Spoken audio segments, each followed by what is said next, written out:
So now that the webinar started, people will be able to access the link and jump on. So we've got everyone joining right now. Thank you so much for being with us today. We'll get started in just a few minutes.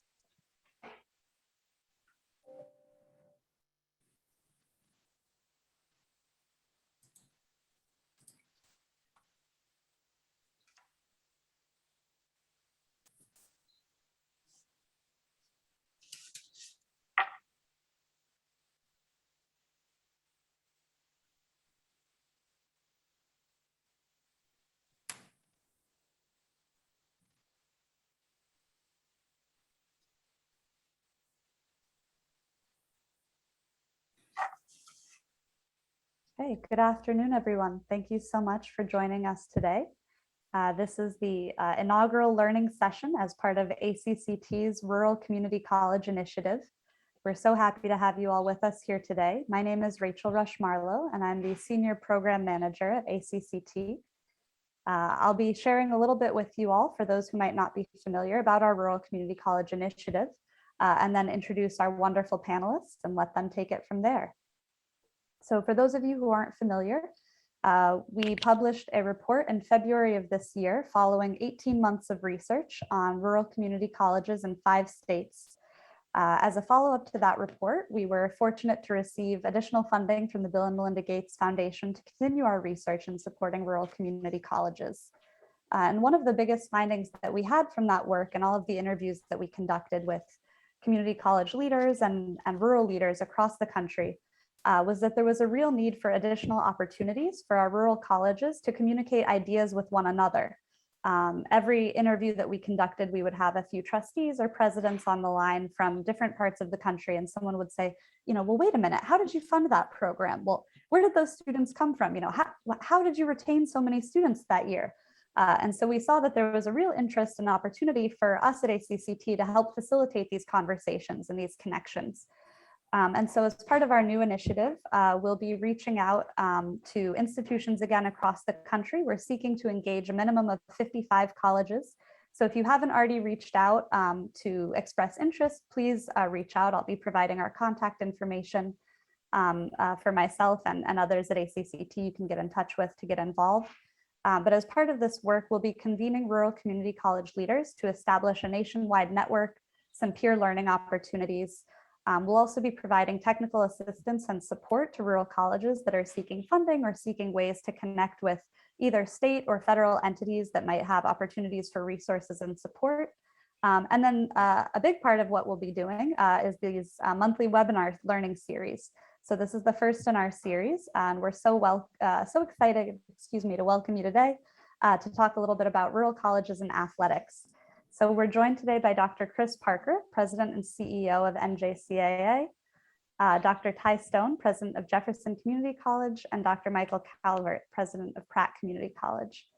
So I will just give brief introductions for each of them, and then I'm going to do my best to stay quiet and let them share with you their experiences and knowledge. We'll have time at the end for questions, but also if you have something that comes to mind, please feel free to drop it in the chat, and I'm sure that we will make sure our panelists get to it.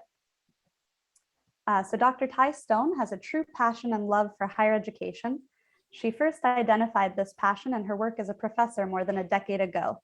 She was ignited by a personal drive to create viable, sustainable learning environments for everyone. And she continues to make an impact in higher education, more recently through her role as the 6th president of Jefferson Community College in Watertown, New York, a position that she has held since 2017. Throughout her career, Dr. Stone has recognized that partnerships and alliances are the cornerstones of a viable community, and she continues to cultivate connections with local, community, and political leaders through volunteer work and board participation. Earlier this year, Dr. Stone was named to the 2021 Higher Education Power 100 list by City and State magazine. Also joining us today is Dr. Chris Parker. Since 2017, he has been NJCAA President and CEO, and is responsible for all oversight of the country's 2nd largest intercollegiate athletic association. Dr. Parker is charged with leading all aspects of the association and its over 500 member colleges, while enhancing opportunities for student athletes and member institutions. Prior to NJCAA, Dr. Parker served in many leadership positions in higher ed and non-for-profit management. He has coached Division I baseball and started the first ever NJCAA athletic program in the Virginia Community College system, where he served as both athletic director and head baseball coach. Dr. Parker has also served PHCC in a number of other capacities, including Director of Student Life, Assistant Dean of Arts and Sciences, Dean of Academics, Vice President for Institutional Advancement, Campus Life and Athletics, as well as an adjunct instructor. He also went on to serve Pfeiffer University as Vice President. And last but not least, we're joined today by Dr. Michael Calvert, President of Pratt Community College in Pratt, Kansas. He's been in his role since 2013. And during his tenure at Pratt, he was awarded the college's recognition by the Aspen Institute as a top 150 community college in the nation 4 times, led the 2019 to 2024 strategic plan development and launch focused on student success, enrollment stability, and financial viability. Dr. Calvert has also been recognized through Pratt Community College as a Siemens Technical Scholars Program qualifier. Prior to this role, he was president and vice president at Central Community College in Grand Island, Nebraska, Dean of Humanities and Social Sciences at Butler Community College, and Dean of Butler Learning Centers in El Dorado, Kansas. Dr. Calvert has over 30 years of experience in higher education. And thank you so much, all 3 of you, for joining us today. So I'd like to get started today and ask Dr. Chris Parker to start us off and talk a little bit about your work with NJCAA. Well, thank you, Rachel. It's an honor to be here with all of you today and really getting to know and understand the NJCAA, what it's about, and what it means to institutions all over the country, but particularly rural community colleges in this aspect. Myself, I had a chance to attend a rural community college in a non-traditional setting, and through the Virginia Governor's School, I went to community college every day for 2 years and really got that in-class, on-campus experience. And again, worked at a rural community college for 10 years.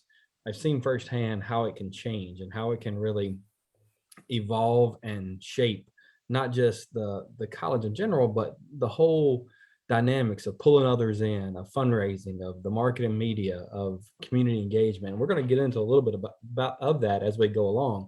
And the first thing is understanding, what is the NJCAA? Well, the NJCAA, again, is the second largest intercollegiate athletic association in the country, only behind the NCAA. We really focus on education. We focus on the fact that we use a sport as a way to give a young man or young woman an education. If that sport is there and it opens a door for an individual to come to college, to be a part of a campus, to earn an education, we've done our job.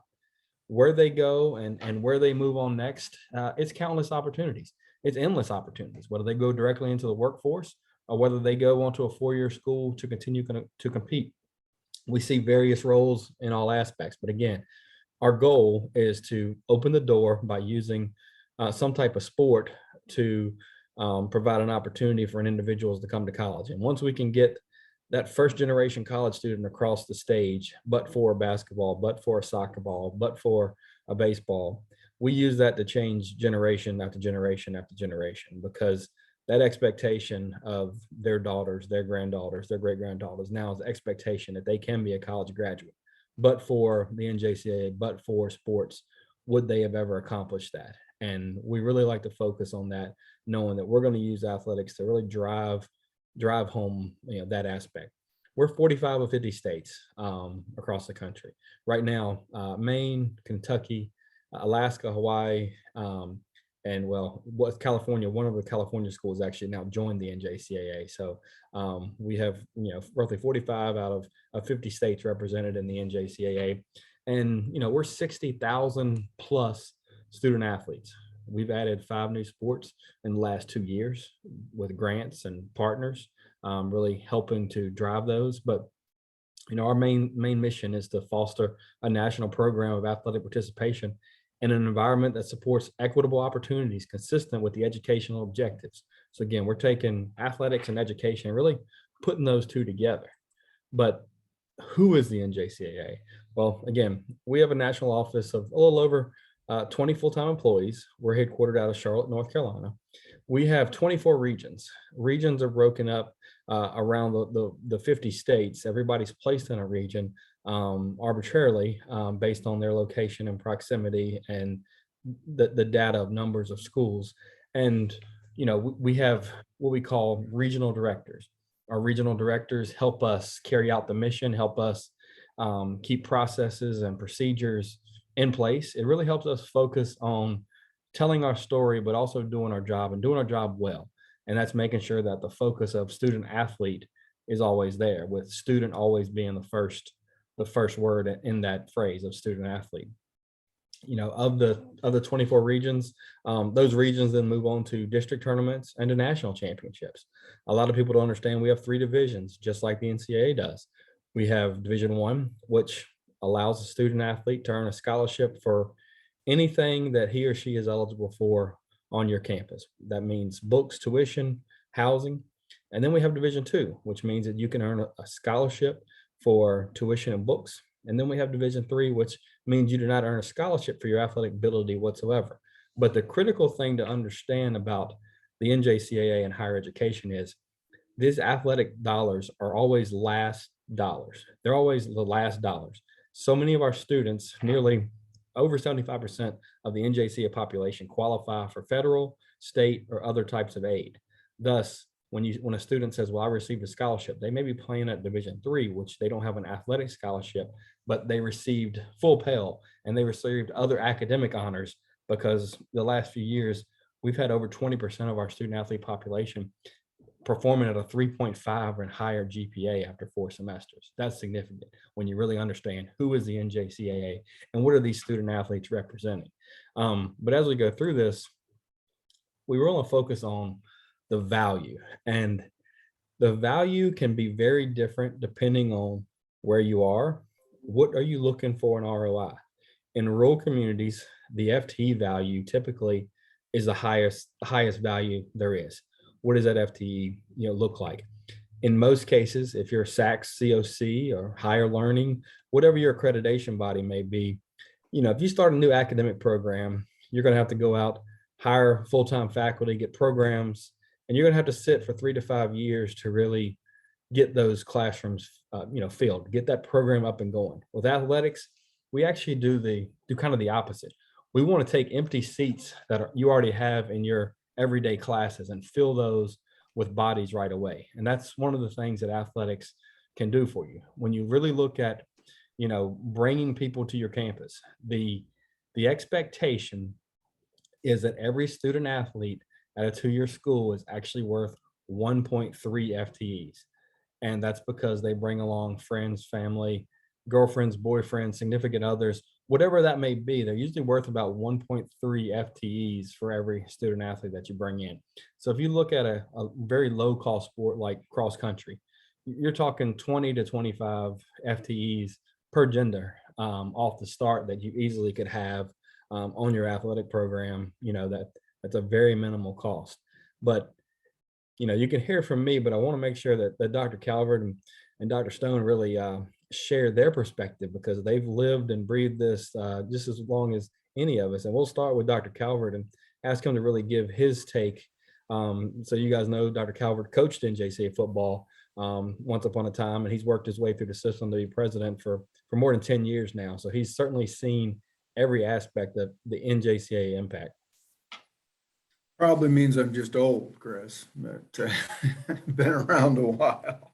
What Chris is saying is exactly right, and what I've experienced in my 30 plus years of higher ed.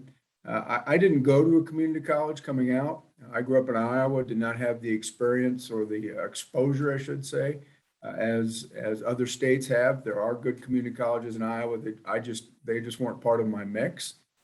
And so I became involved in community colleges after I went to a small private liberal arts college. And the reason I bring that up is my experience has been having attended a small private liberal arts college and then working at one in my career earlier. The demographics are very, very similar to the small rural community college. And I say, except for 2 really outstanding things. One, the community college mission which we're all committed to, access and retention, completion, et cetera, student success. And the best thing is, to me, the community college tuition, when you compare that to a small private liberal arts college. But our demographics are similar in the fact that if you look at those schools, there always seem to be starting new activities, new sports, new programs. Why? To drive enrollment.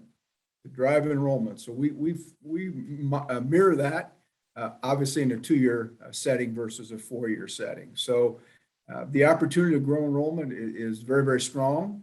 In my world, we're always looking to add the next program, just like those private liberal arts colleges are. Anything that's going to drive, we have 3 main institutional aims at our institution. The first one is student success. The second one is enrollment stability. And the third is financial viability. Well, they're all connected. They all impact each other, no question. So if we're looking to bring anybody a new program, a sport and activity on a campus, we're going to make sure that they fit all those 3 criteria before we do it. And to me, the athletic, having been a student athlete, having coached, and having seen what the impact of athletics does on the institution and the resources available to student athletes, because mainly you've got a coach who is pushing them to be academically eligible. And so they can transfer, obviously eligible so they can persist, and then ultimately transfer if that's their goal. They're going to do everything they can to help them in a study hall environment with academic supports and tutors and those type of things. So our student athletes, and I know Chris has got a slide coming up with some more graduation pieces, but it's been our success or our experience that student athletes graduate 4 to 5% higher at a 4 to 5% higher rate than our non-student athletes do. And that's significant to me. And that to me, that screams student success. So all those things tie together. And certainly, if you're looking at adding athletics, it's something to strongly consider. And I know any of us on this panel would be happy to answer questions at the end or offline later on as to some of the processes to go through. But I've taken too much time. I'll let Dr. Stone speak next, please. Thank you. Yeah, as I think about FTE, first of all, for us, athletics it just makes sense for us by and large for a number of reasons. And some of them, as you mentioned, Dr. Calvert, are about what we are focusing on, which at our college is pathways, partnerships, student experience, and financial sustainability. So it definitely helps with that. But the other thing, I think, another way that it helps us as an institution, Jefferson Community College is a very remote institution. There are no higher education institutions within about 60 miles of us. So, and we have a residence hall as well. And so when we look at our residence hall, we look at bringing in students from other parts of New York and other parts of the country even. The vehicle in which we normally do that is through getting students interested in athletics. That really is to us an advantage, a competitive advantage we have. We also are seeing some of the similar outcomes that you are in terms of retention, in terms of graduation rates, higher graduation rates, and just the opportunity, I think, for students to have exposure and to be held to higher standards, probably many times for the first times in their lives, and to understand that they see themselves as in a greater role in the college, but also in the community at large.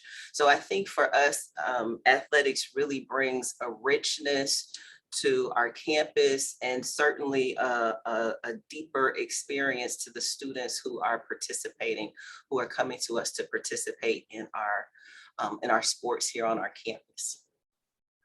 Thank you both for that information. And to touch exactly on that, the NJCAA for forever didn't have a real way to accurately track our data. And when we're talking and we want to share information, we were always, close, but never exact. So just this past fall, we were able to implement a new IT platform, and we know exactly who our student athletes are. We're going to know exactly who our coaches are. We're going to know exactly who our administrators are. When you talk about moving the needle and really understanding some of the dynamics that exist. I know it's probably hard to read this slide, but we had roughly 40,000 student athletes, just already registered this fall. And there'll be another, like I said, we use the 60 as our rough number, but we're looking more at 70 to 75 are probably the real number of student athletes involved in the NJCAA. What stands out to me is when you talk about diversity and you want to diversify your campus, you look at the numbers of individuals, minority populations, whether that's African American, Asian American, Alaskan American. These numbers are significant. Hispanic, Latino, very significant. But more impressive is over 25% of the first 40,000 to enter are first generation college students. So when you talk about changing lives, we were just talking about a little while ago, that generational aspect, athletics does that for you. And both Dr. Calvert and Dr. Stone touched on that confidence and that meaning that they have to be connected. And we're going to go into graduation rates in a minute, but a lot of people ask me, why does athletics have that? And it's because there's so many touch points. When you have coaches, you have people that are making sure that they're not just on top of their grades, they're on top of their lives. They're on top of staying the course from day 1 to day 365. These mentors, these individuals care about them. And if you're in a commuter campus, most college students on a commuter campus are getting there, they're 5 minutes late for class, and they're racing out of class to go to a part-time job, to go babysit their kids, to go to a full-time job. All of these dynamics that none of us can control. Well, with the student athletes, the focus is you get them there. They don't leave until you allow them to leave, because they're very structured. They're going to conditioning, they're going to class, they're going to practice, they're going to study hall, then they're going to their dorm or their apartment or whatever, or back to their own home because they're living local and saving money. But coaches and teammates are checking on them at almost every hour of the day. They're tracking them, they're mentoring them, they're really keeping that aspect. And that's why the success is so significant. And when you really look at this data and understand that, roughly 40,000 have signed up through our new QR codes. We're expecting about 75 as spring sports come in for the second semester and so forth. Again, 25% are first generation college students, but you look at the numbers and understand that Hispanic, Latino, you can change lives. When you look at diversifying your campus and understanding what it means to individuals in a rural community to be able to stay at home and play sports, or to really, broaden their horizons, it's significant. Dr. Calvert, anything you'd like to add to kind of the makeup of these student athletes and what you see on your campus? Yeah, I think you hit it real well with the first generation, Chris. And that's a great opportunity, as you mentioned, to impact lives. And obviously trying to raise trying to get more people into the middle class, and the higher education is that pathway toward that. And oftentimes the entryway into that pathway is a community college. Also, along with the diversity piece, you're exactly right. Wherever you are, we're small rural, we're 70 miles due west of Wichita. We're about an hour from Dodge City. So I'm in between, Boot Hill and the aircraft capital of the world, but I'm in a small county of about 10,000 people. We're growing in Latino. We have a stable African-American population, but quite frankly, we're predominantly white.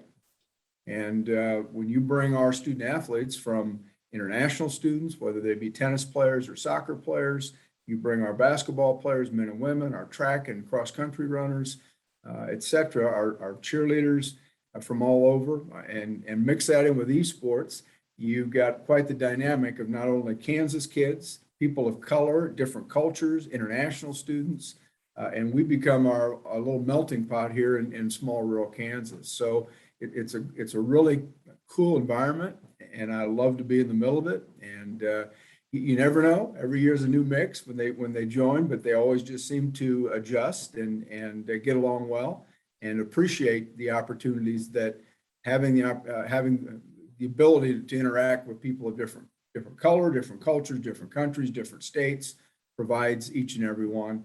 We also do a great job within our community, and I think that's part of what we all want to do in our world. And we have a mantra called our middle name is community, where we average about 10,000 hours of community service. And our student athletes are doing the bulk of that work from the student sector. We include faculty and staff in that calculation as well. And with you talk about connecting with people in our community that is their only connection to the college if they're not a student out here, right? Or their kids don't go. It's who they interact with in we're putting up Christmas lights, we're doing town cleanups, we're involved in whatever set up for whatever events, and they get to see our student athletes at a totally different level, not on the field or the court, but in a helping environment. So it gives a great image to the college. It's what we want to portray. We want to be good stewards of the taxpayer dollars, but we also want to be a good community member, and our student athletes play a key role in that. And before we jump over to Dr. Stone, you brought up a good point, international students. Again, when I worked on campus for a decade, I was in charge of starting our international program, and we had over 30 international students a year brought to our campus.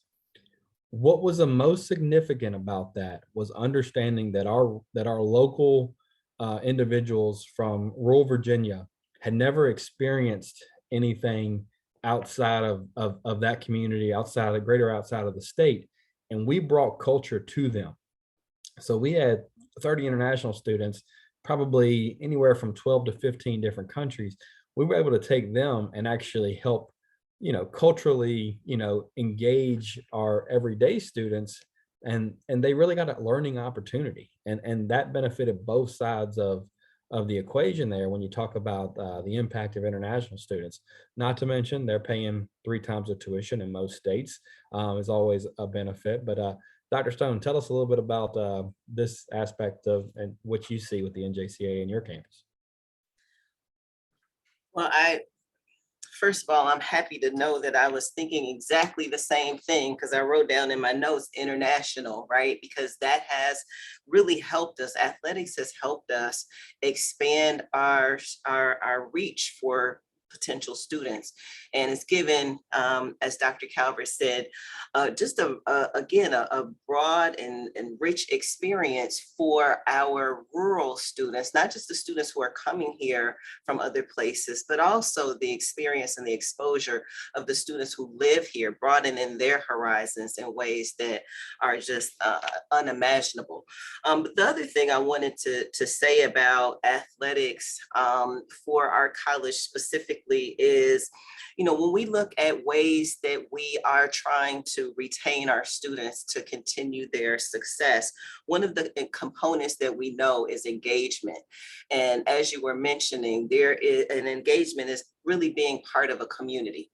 And as you mentioned, having, even with the students who are transient students, having a group, having a team, having people that you meet with on a regular basis who are pushing you, who are guiding you, and who are parts of your, who have bought into your success collectively, I think makes a big difference on our campus in terms of those expectations, particularly of our student athletes.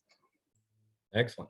And with that in mind, that puts us right into understanding graduation rates. And I think Dr. Calvert brought up kind of a 5%. What we're seeing nationally is anywhere from 15 to 22% higher graduation rates for student athletes. And this is some data that one of our colleges did, and you'll see it stops in 2016-17. That's because that cohort at the time were just in their freshman year. But if you look at 13-14, and you notice literally a 20% difference in the student athletes graduating versus their general student population, 11% in 12-13 and roughly 16% in 2011 to 2012. That matters. If you're a completion-based funded state, and that's part of your equation, you're holding on to nursing, you're holding on to welding, and you're holding on to any group of cohort of students that can take you from A to Z. And again, student athletes can do that. Overwhelming student athletes can do that. And again, those touch points matter. But for those individuals who are moving on to the NCAA, especially at the highest level, they must complete in order to earn that scholarship to the next level. So that's why that focus on completion is so strong for the individuals. They're motivated. Their coaches are motivated for them to continue to push them and move in that direction. But Mike, tell us a little bit about on your campus how you get that feel with graduation rates. Yeah, I mean, as I mentioned earlier, the resources that are available to all students, but because it's in a structured team format and you have, eligibility checks along the way, you got, if you're a two-sport or two-season sport, two-semester sport, you've got to maintain eligibility at the minimum. And obviously every coach is pushing their student athletes to graduate to ensure they've got better opportunities when they're looking to transfer to that four-year school. One of the pieces in our world is our graduation rate is not what the numbers you have on the chart, the difference between our non-athletes and our students, partly because we have about 60% of our students who are on the gen ed track who are looking to transfer to a four-year school. And about 40% of our students are in technical programs. And technical programs are very, very similar to athletics. They have a structured environment, a structured curriculum. They're goal driven because they're trying to get that certificate, that degree in order to graduate and get the credential that they need so they're career or job ready right then and there. Could be a semester, it could be a few hours, could be a year, could be a 2-year degree, but they're very, very well structured, just similar to athletics. So we already have a strong graduation rate to begin with, I guess is my point. So to even have the athlete rate be higher by 4 to 5%, I find that great. But again, the difference you'll see, and I've worked at other institutions with a lot more commuters, a lot more part-time students, and those graduation rates, obviously there's a bigger gap in that regard. So if you're looking to close or increase your student success metrics, adding athletic programs or other activities is certainly a way to do that. Dr. Stone, on your campus, and Dr. Stone spent her many illustrious years in higher education, and this is her 5th year as president there. And tell us what it means and what you've seen from your student athletes, as well as others, when it's like crossing that finish line, getting them on campus, keeping them past the census data their freshman year, but seeing them walk across that stage their final semester of sophomore year. Yeah, in all of those areas, our student athletes are performing at higher levels than our general student population. But the thing that really is, I think, even more important than that is when we look at the disparities in performance and completion for our students of color versus our non-minority students, what we see is those disparities kind of shift if they're athletes. So those disparities decline if they are athletes. So that tells us that not only are we doing the right things and helping more people complete, but we're also dealing with some of those issues that some of our minority students have faced here because they are not part of a community, a ready-made community in athletics. Thank you very much.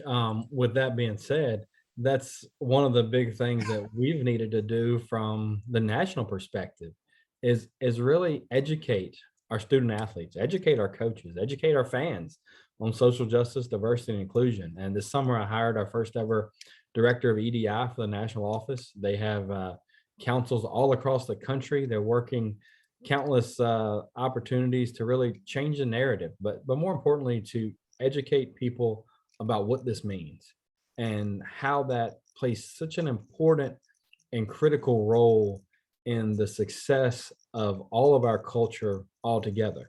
Because when you look at our demographics, understanding that we have people of all different backgrounds, we have people of all different types, and understanding them, but more importantly, helping others understand them and respect each other is always the critical aspect. And Dr. Calvert, and so you all understand, Dr. Calvert's been on the PAC, which is the President's Advisory Council, as long as I've been in this position. And he's seen some of the evolution and change that we have to foster it. It's doing the right thing for the right reasons at the national level. And what can you share in this realm, Dr. Calvert, both on your campus and from a national perspective?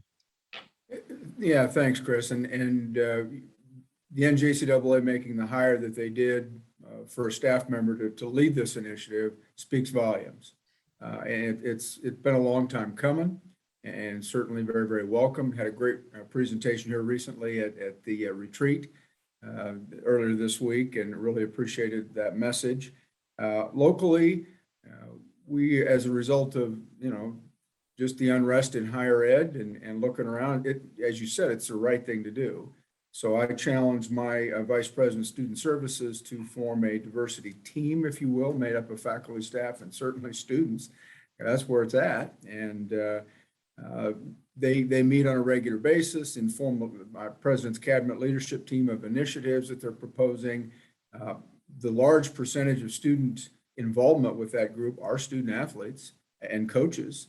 And for that, I'm grateful, because I don't understand the perspective that they've come from. And this institution and our part of the state certainly needs to be better informed and, as you said, better understanding and respectful for all the different pieces. So I welcome those opportunities. We're excited that the team is doing good things locally on our own campus. And I know that's been an initiative across the state of Kansas, specifically under our Board of Regents as well. So each school in Kansas is probably doing something similar and in their own way, helping to find the diversity, equity, inclusion piece. Thank you, Dr. Calvert. Dr. Stone, shed some light on this for us, if you don't mind. Well, I think, I've been in higher ed for a while, and I think we've been talking about the numbers and the disparities and, the problem. I am encouraged and excited that we are now finding solutions to the problem, because what we know is that people of color are just as capable as anyone. And it is our responsibility to remove the barriers and biases that in order to help them succeed.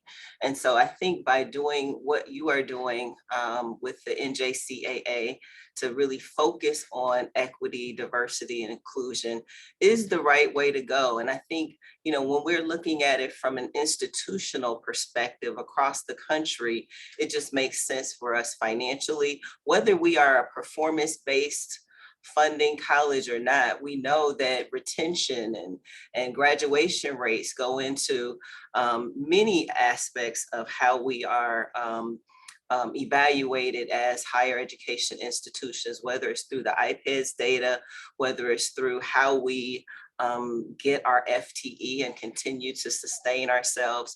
So it just is an important thing to do. And I think that, again, as I look at what we are doing with athletics on our campus and our community, we are improving the conditions for many people that would not otherwise have an opportunity to get the higher education experience that they so desperately need. And the equity piece is just as critical. When we're talking about equity in athletics, we're talking about the original Title IX status of making sure that females have the exact same, are afforded the exact same opportunities, that we treat and set the standards the same. We don't set the standards for one different than the other. We set the standards the same, and we hold ourselves accountable for those standards when it comes to national championships, when it comes to what we do and how we treat our student athletes. And that's very critical today, especially some of the criticism that we've seen nationally of the NCAA over the last couple of years. And, we've really dove into evaluating some of those things to ensure that the NJCAA is an equitable organization. Most people do not know that the NJCAA was actually the first athletic organization to offer women's athletics. Competitive team women's athletics. The NJCAA was the very first. The NAIA was the second, then the NCAA. We just don't have the purse strings of neither of those organizations, but we every nickel we make 5.5 cents, just like our schools do. And that's why when you do things for the right reasons, that pays off in the end.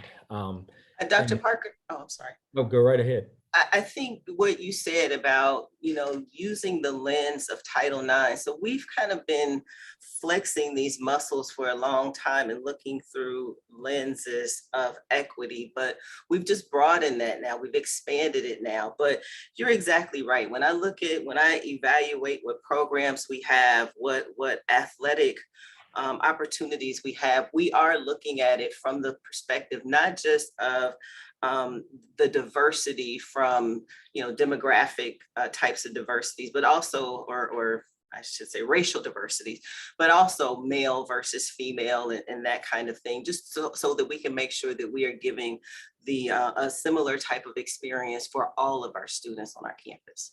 Absolutely.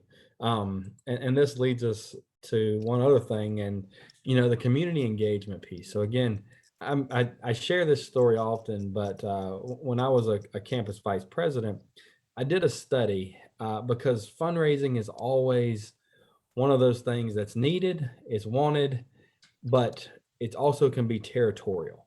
And we started an athletic program, and there was always questions of how you manage donors, the right way. How do you get people involved? Well, over a 2-year period, I had 1,001 first-time donors that gave to athletics. Now, I raised a couple $1 million in athletic funds, but 1,001 were first-time donors to athletics.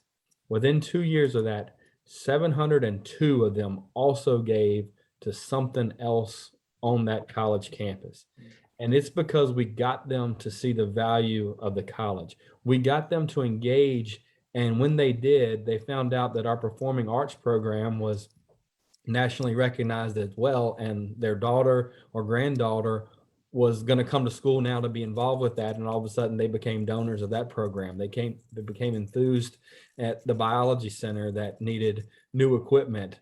They found ways to give scholarship money. And, these amounts ranged greatly from $5 to thousands of dollars. But again, 70% found their way back to give more to the college. So it just takes a little management there.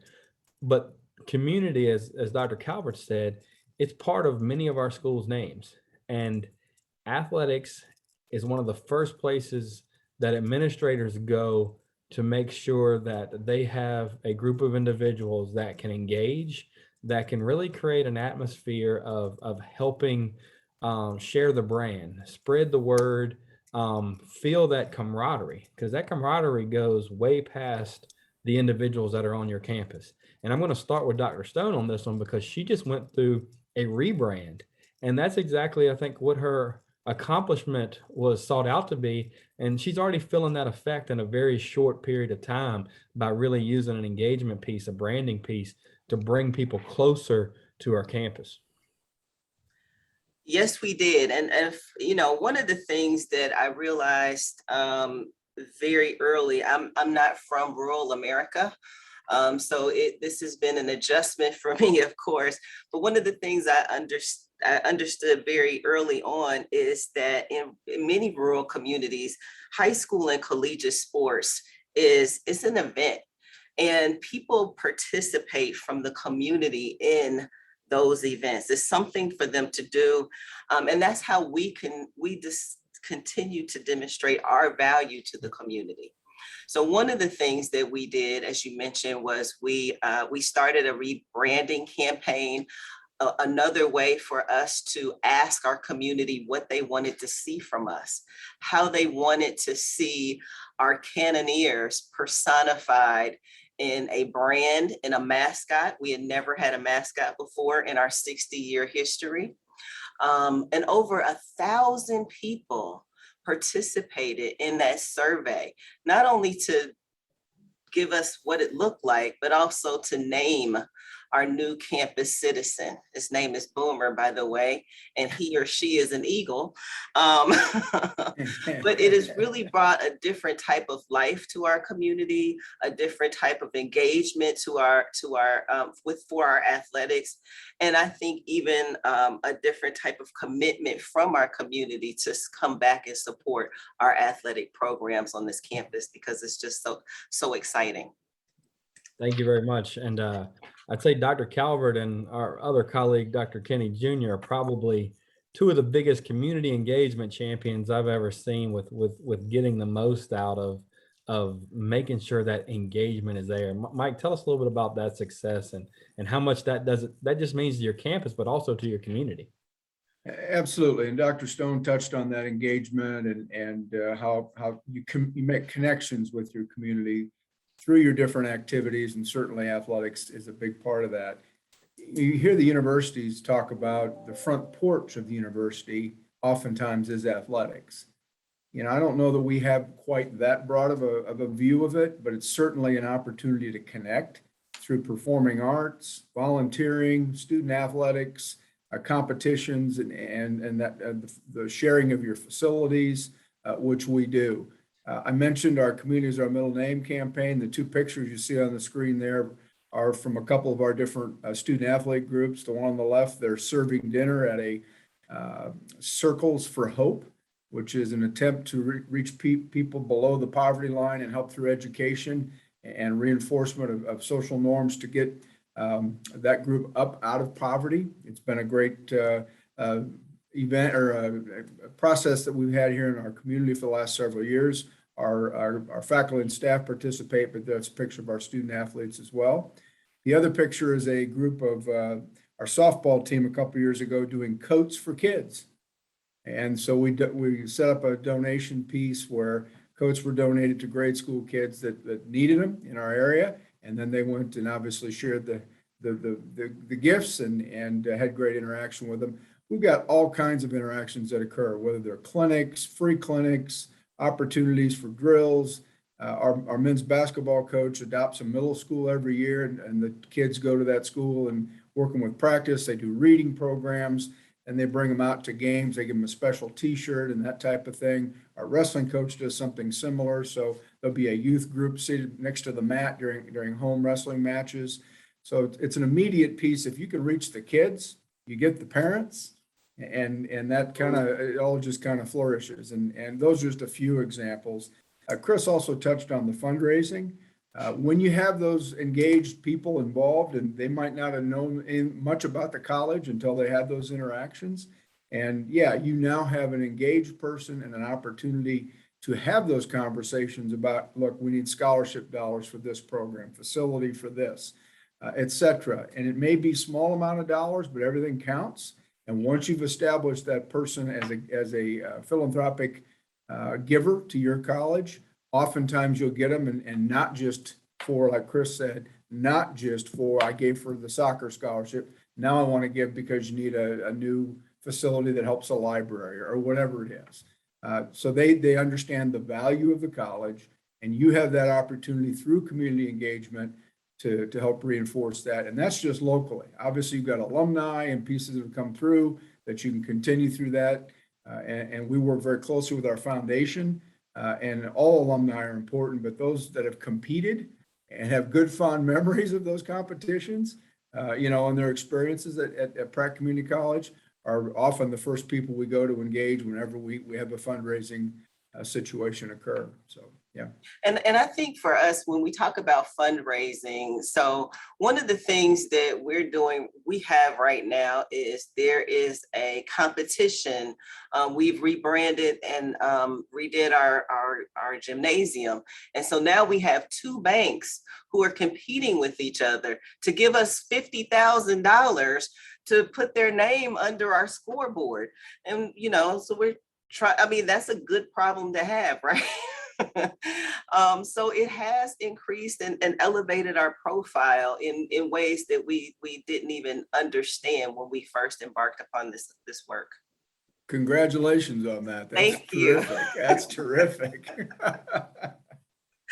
The other piece of that puzzle often is sports camps. Many of our schools have camps, and they engage the young individuals from kindergarten through high school. And as you do that, it becomes the cool thing for those young boys and girls to understand that coming to that college is real. It's not the last choice. This is cool to be there. This is this is my community and my engagement piece, and really shine some light on that. We've got one more kind of thing we'll touch on, and then I want to make sure that we have some options to provide some question and answers. But esports, I'll tell you the same thing I tell everybody. I haven't played a video game in 25 years. I'm not sure how they even work anymore. But esports is a whole new initiative that has just grown exponentially. You're talking anywhere from 20 to 200 FTEs on one campus for esports at a very minimum cost. And they're gaming. They're systems where you can play 8 games a year, 4 games in the fall, 4 games in the spring. You're competing for national championships. And these aren't just sports games. That's what it took me the longest to understand is we're not talking about playing baseball on a computer. We're talking about these other types of games that are being played. But on your campus right now, you probably have more gamers than you ever dreamed of. And creating opportunities for them and getting them the opportunity to engage and really grow these concepts of esports has been exponential. Again, I know schools that started with 20 FTEs 3 years ago when this became a real thing, who are now over 100 FTEs, new FTEs, and very little expense, very little, there's no travel unless you go to a national championship, which there hasn't been one due to COVID. That hasn't been virtual, so absolutely no cost in that aspect. But it's a new generation. It's a new way of thinking. It's a new philosophy, but it works. And I know Dr. Stone doesn't have esports on her campus, but Dr. Calvert was actually one of the original NJCA schools that kind of got the esports going, and I know he's had some success at it. So, Dr. Calvert, do you mind sharing a little bit there? Yeah, and Chris, you said it exactly. There are all kinds of video games out there and video game junkies, if you will, that walk in our doors every day. And it's not something you and I do on a regular basis by any stretch, but it's like anything. If there's an activity that you can collectively get a team together, it's another recruiting opportunity. It's another opportunity to engage students, to help them persist. It gives them a reason to be a team. Oftentimes, these kids might be sometimes loners. And when you bring them playing video games, and then you bring them together, and all of a sudden they have many things that they can that are relatable across, in their world. All of a sudden they're a team. They're cohesive, and it is truly a team sport. And the numbers are certainly infinitum because what you just said. There's no set. There might be 6 or 8 or 10 depending on the game on a team, but you don't have to have only one team. You can have as many teams as you want on your campus, where you have one basketball team or maybe a JV. You got a men's, a women's, and maybe a JV if you're lucky, if you've got big numbers. But you can have 10, 20, unlimited number of video game teams, esports teams. So it's certainly worth looking into. And I never thought I'd be one to give scholarships to get someone to play video games, but I'm guilty, and we do. See, I'm feeling very old now because I just don't get it at all. But I am willing to have a conversation about it. You should. The numbers of computer program companies who are reaching out to the esports students for jobs is phenomenal. And you'll see a lot of our campuses are starting to do new computer science, new kind of IT academic programs on their campus, because that's what these young men and women are basically certified experts at before they even step onto campus. And it's very unique to see some of that growth and opportunity. But to close us out, Rachel, I'd just like to open the forum for any questions and answers, and make sure that all of you, if we can help your campus in any way, my email is cparker@njca.org.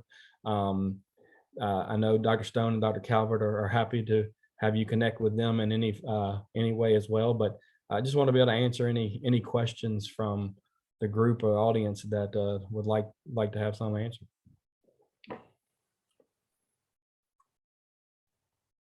Thank you so much, Dr. Parker, and thank you all for joining us today.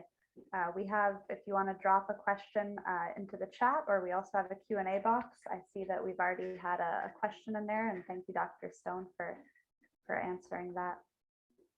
I'll also put my email address in the chat for those of you that are interested in joining our initiative, want to get more information about future webinars. We'll be hosting a webinar in October. I think the date is still pending. We're working on finalizing our panelists, but the next session that we hold will be in collaboration with the USDA. So we do have a confirmation from some of our partners there, and they'll be talking about the community facilities program. We have some community colleges joining us who've taken advantage of some rural housing and development programs in order to build housing facilities on campus. So be on the lookout for that.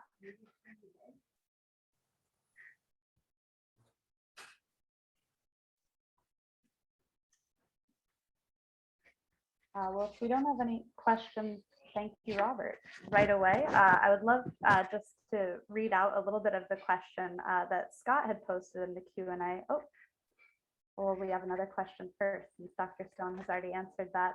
You can take a look at that in the answered section of the Q&A. And we have a question here from Pete Norman. As you've grown your athletic programs, how have you grown your facilities? How do you fund those facilities? I'll start it off just from a general perspective of being a community. Many times the growth of facilities comes with working with partners within your community. Others have truly been blessed to get state funding, private funding, other opportunities to grow facilities on their campus. So as a national organization, we have what we call foundational sports, soccer, baseball, basketball, football. And when we look to grow opportunities such as flag football, men's volleyball, some of these sports, we've looked at opportunities that are already existing as far as facilities. So there is no more cost to create new facilities for these types of endeavors. So again, flag football is already played on your same football. Your cheerleading is already in your gym. Men's volleyball is already in your gym. That's been our focus nationally to help schools, keep or maintain costs as minimal as possible. But I know Dr. Calvert has added a couple sports in the last couple of years as well. Yeah, we just added men's and women's tennis this past year, and we have a great partnership with our city. We're using the courts that were already there, so that was certainly a factor in bringing both those sports back. We just recently added, the board approved adding women's flag football. Chris just mentioned that. We're going to play that on our soccer field. We've got a wonderful facility that we built in a partnership with the city, but we privately fundraised $3.5 million for a new track and soccer complex located on city property next to a baseball, softball complex. So right now it all butts up next to each other. It's all part of the same facility. We had access, because we built it there, to federal grant dollars that wound up covering just under 20% of the construction costs.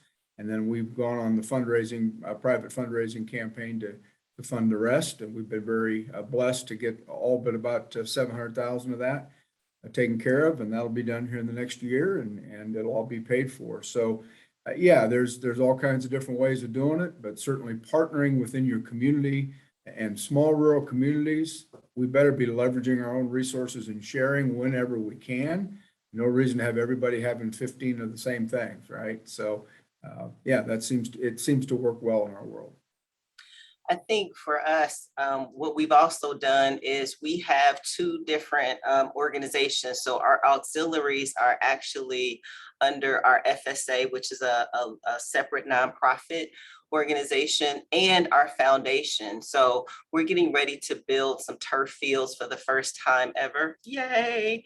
And the way that we are going to pay for it is that our foundation and our FSA has committed to paying those bond payments for us for the next 20 years. So that's also a way, leveraging the funding that you have, leveraging the resources that you have for long-term periods to expand your facilities is also another way you could do it.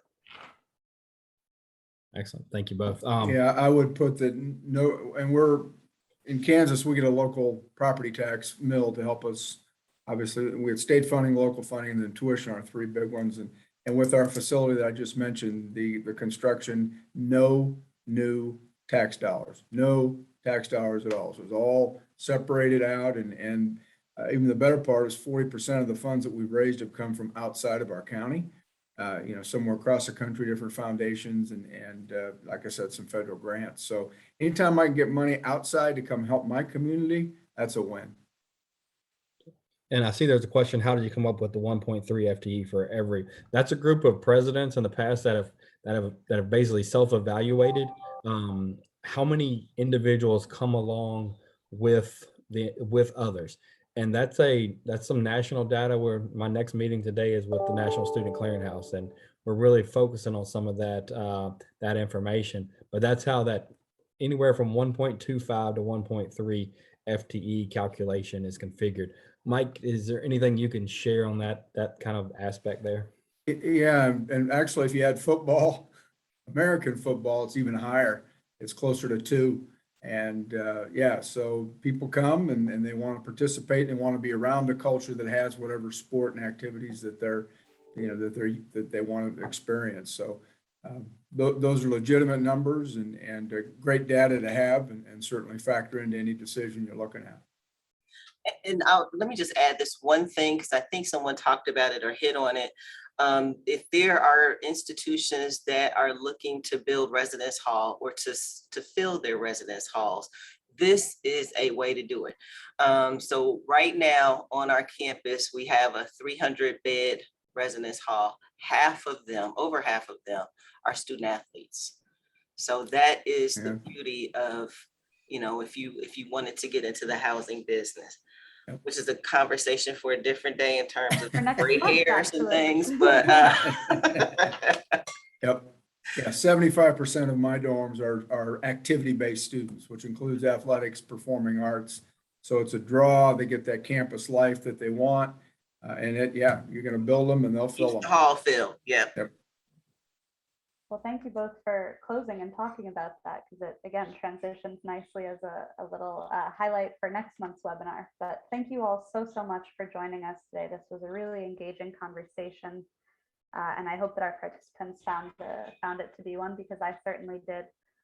Just want to be mindful of the time. I think we're a few minutes over, but again, I think that really speaks to just the incredible amount of information that you all shared today. So thank you again so much. Thank you, Rachel. Thank you to Jihang and ACCT for having us. We certainly Thank you, appreciate the ACCT. opportunity. Thank you very much. Enjoyed Well, it. again, have a great day. Take Thank care. you.